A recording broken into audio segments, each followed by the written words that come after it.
Hi guys, जय हनुमान। स्वागत आप सभी का आपके अपने चैनल में। जेई मेन 2024 के सेशन 1 और सेशन 2 की फॉर्म फिलिंग के बाद अब स्टूडेंट के पास फाइनली फॉर्म में की हुई कोई भी मिस्टेक में करेक्शन करने का बिल्कुल लास्ट ऑप्शन अवेलेबल है।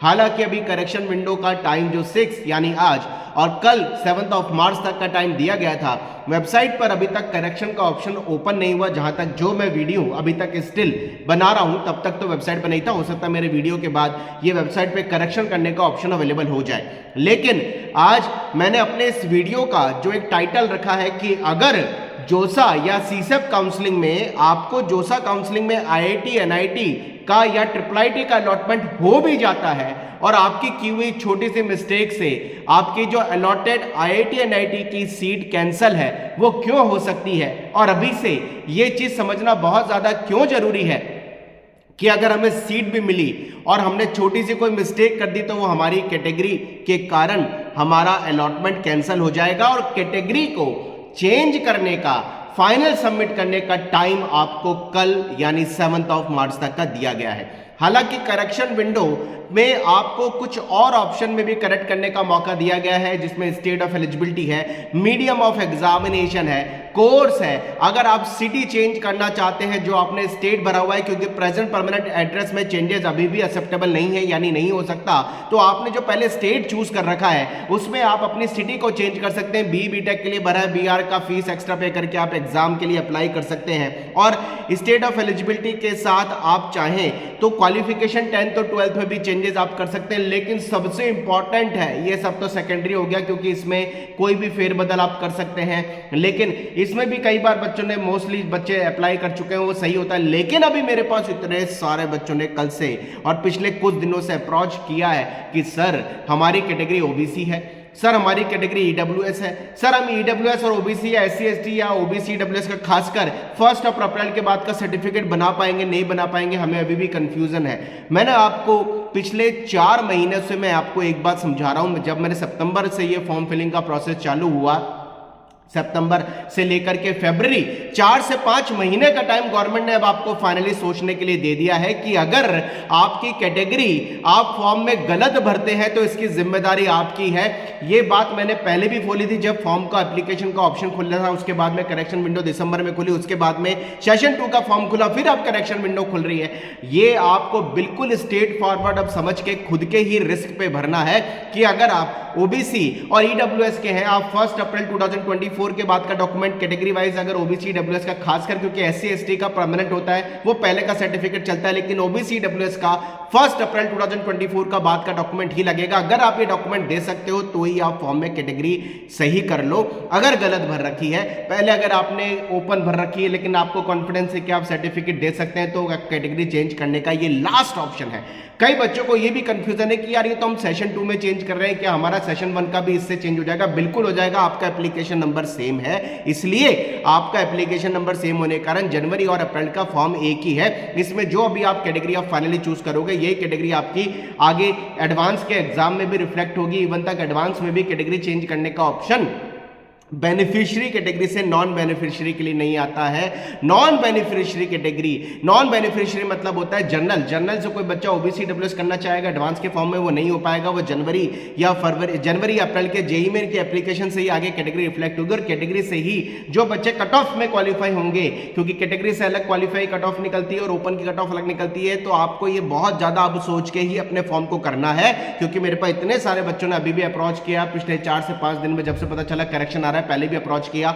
ये आप सभी के पास अब लास्ट अपॉर्चुनिटी है। आपकी क्यों ही एक भी कैटेगरी की अब मिस्टेक आपको काउंसलिंग में सीट जो आपको मिलेगी आईआईटी एनआईटी IIIT की वाइस वर्सा जीएफटीआई भी, वो सीट आपकी अगर आप सर्टिफिकेट नहीं दे पाए तो कैंसिल हो जाएगी। ये बिल्कुल क्लियर बता रहा हूं। और कैंसिल होकर के बच्चे पूछते हैं कि सर हमें ये बताओ कि हम ओपन कैटेगरी में तो फॉल करेंगे, ओपन कैटेगरी में तो फॉल करेंगे, लेकिन आप ये चीज को सोचिए आपके राउंड 1 में जोसा में जब आपको पहले राउंड के अलॉटमेंट होगा कैटेगरी का, अगर वो कैंसिल हो जाएगी तो सेकंड राउंड में आपको ओपन से भी होगा तो क्या बचे हुए सीटों पे होगा या आपके ऑल इंडिया रैंक में स्टार्टिंग से कैटेगरी वाइज अलॉटमेंट होगा, उस समय के सर्कमस्टांसेस से बचने के लिए मैं बार बार आपको कह रहा हूं आप कैटेगरी की जिम्मेदारी अपनी लीजिए। आपके पेरेंट्स से आप बात कर लीजिए, अगर आप 100% श्योर है कि आप कैटेगरी सर्टिफिकेट 1 अप्रैल 2024 के बाद का दे पाएंगे तो ही आप फॉर्म में कैटेगरी को सही करिए। अगर आपने पहले ओपन भर रखी है, वाइस वर्सा पहले आपने कोई भी कैटेगरी भर रखी है ओपन के अलावा ओबीसी, ईडब्ल्यूएस, एससी, एसटी, मैं कैटेगरी पे इसलिए जोर दे रहा हूं क्योंकि बाकी जो पर्टिकुलर्स है वो तो हर कोई बच्चा बहुत सोच समझ के भरता है, लेकिन अभी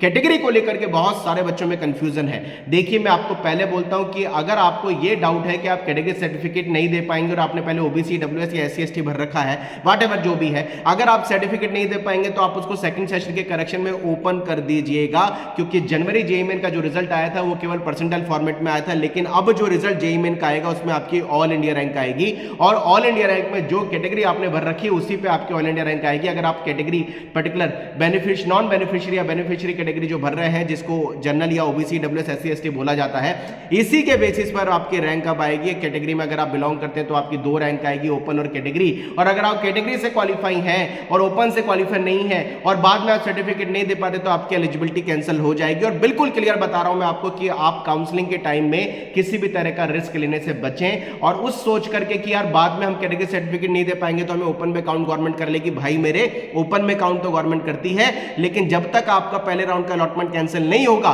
तब तक आपका ओपन में कैसे होगा, क्योंकि अलॉटमेंट आपको फर्स्ट राउंड में होने के बाद जब आप डॉक्यूमेंट नहीं दे पाओगे उसके बाद आपको ऑप्शन मिलेगा। लेकिन अभी आपका जेईई मेन का रिजल्ट आने के बाद में जो 20 अप्रैल या 25 अप्रैल को आएगा, अब जो फॉर्म में फाइनल आप करेक्शन कर रहे हैं यही कैटेगरी बेसिस पे आपका रिजल्ट आ रहा होगा। रिजल्ट आने के बाद उसमें कोई करेक्शन नहीं हो सकता, क्योंकि जेईई मेन का रिजल्ट तो आपका सेव हो जाता है। एडवांस में जरूर आपको ये कहते हैं कि नॉन बेनिफिशियरी कैटेगरी जिसे हम ओपन कहते हैं, उससे कोई बच्चा कैटेगरी में नहीं जा सकता, लेकिन कैटेगरी से बिलोंग करने वाला बच्चा ओपन में भी जा सकता है। ये एडवांस में भी सहूलियत मिलती है, लेकिन जेईई मेन में रिजल्ट आने के बाद कोई चेंजेस नहीं होगा। तो अगर एडवांस में किसी बच्चे को कोई भी डाउट हो तो वहां वो सही कर लेगा, लेकिन जेईई मेन में की हुई मिस्टेक से आईएनआईटी की सीट तो उसकी अलॉटेड कैंसिल होगी, क्योंकि उससे पहले कोई कैटेगरी चेंज करने का मौका काउंसलिंग में मैंने नहीं देखा है। मैंने सीसेप काउंसलिंग में जरूर कैटेगरी चेंज करने का मौका देखा, लेकिन जोसा में बच्चों को कैटेगरी चेंज करने का मौका नहीं मिलता, क्योंकि रिजल्ट आ चुका होता है। मैं बार बार आपसे बात कह रहा हूं, ये लास्ट टाइम है, 2 दिन का टाइम आज और कल का है। हालांकि अभी करेक्शन विंडो ओपन नहीं हुई, हो सकता है वीडियो के बाद में हो जाए, देखते हैं क्या होता है। लेकिन अब ये लास्ट मौका है, आप बहुत सोच समझ के अपने पूरे फॉर्म को चेक कर लो। अगर अभी भी आपको कोई कैटेगरी को लेकर के डाउट है तो ये आपका भविष्य का रिस्क है। मैं आप पे छोड़ता हूं ये बात, क्योंकि बच्चा मुझसे पूछता है कि सर हम सर्टिफिकेट नहीं दे पाएंगे तो क्या हम ओपन में भर दें। आप उस चीज को समझिए, बहुत क्लियर बात है। ईडब्ल्यूएस के लिए 1000 स्क्वायर फीट का रेजिडेंशियल प्लॉट हो, मकान हो, या फिर वो 8 लाख से कम इनकम हो और 1 अप्रैल के बाद का सर्टिफिकेट आप भरा सकते हो। 2 कंडीशन अगर आप फुलफिल करते हैं तो बनेगा सर्टिफिकेट।